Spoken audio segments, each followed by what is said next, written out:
Welcome to Creative Cooking. Today we're making baked pimento cheese dip. Ooh yeah. And we'll start off with some freshly grated sharp cheddar. And we'll weigh that out to about 12 ounces to go inside the recipe. And then we're going to reserve a little bit for the top. So go ahead and shred up your favorite cheddar and let's get on with the next step. We want to flavor that with some chives, or in my case, 2 scallions. You could actually use more, and if you have chives, that's a good way to go. But this is what I had, so I'll slice them and mince them so they spread out evenly throughout the dip.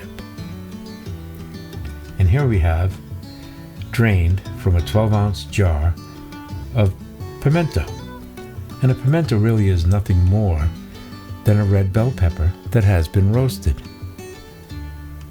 If you can't find it in the store, try roasting a red pepper in the oven or on the grill and chop it up like so. We want to chop that up into tiny little bits because this is a dip, so we don't want the chunks to be too big. Then we need the cream cheese, 1 cup of cream cheese, and that's the good old-fashioned stuff. I usually warm that up in the microwave before I start mixing. And we have some mayonnaise and some hot sauce. We'll also add some Worcestershire, that's always good. Some prepared dry mustard, the dry mustard.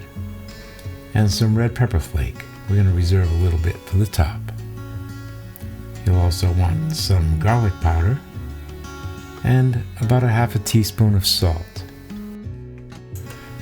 Then combine all of these ingredients either by hand with a whisk or with one of these handy dandy go-fasters called an egg beater.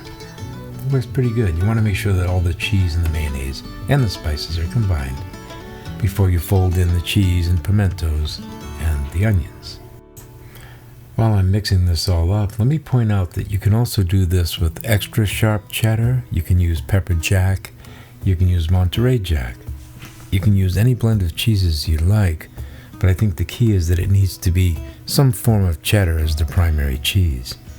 Having said that, now we're just going to go ahead and take all of that and put that in my favorite gratin dish. It just happens to be the right size, and it's nice to bring out to a table. You can cook it in there and you can serve it in there. So if you have a nice little casserole, use it. And then sprinkle some of that reserved cheese on top, because we're going to go ahead and pop this in the oven, but not right away. We want to make the crustinis first. And what we're going to use for that is just a small French baguette. We're going to slice that into thin slices. And then like we do with crustini, or any type of crustini, it doesn't have to be this type of bread. It can be ciabatta or any bread you like. This is what I happen to use today, and it worked out pretty good.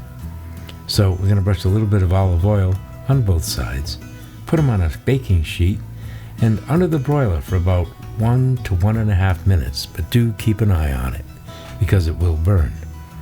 And when you take them out, you flip them over. You could also do these on a griddle or out on the grill. So there's many different ways to make crustini. Use your favorite method.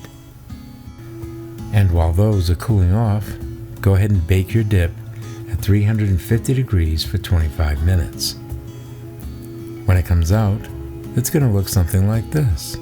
Nice and hot and bubbly. Go ahead and dip in a cracker or one of these crustini and just look at how nice and gooey and delicious that cheese looks. And believe me when I tell you, it tastes just as good as it looks. So thanks for watching and bon appetit.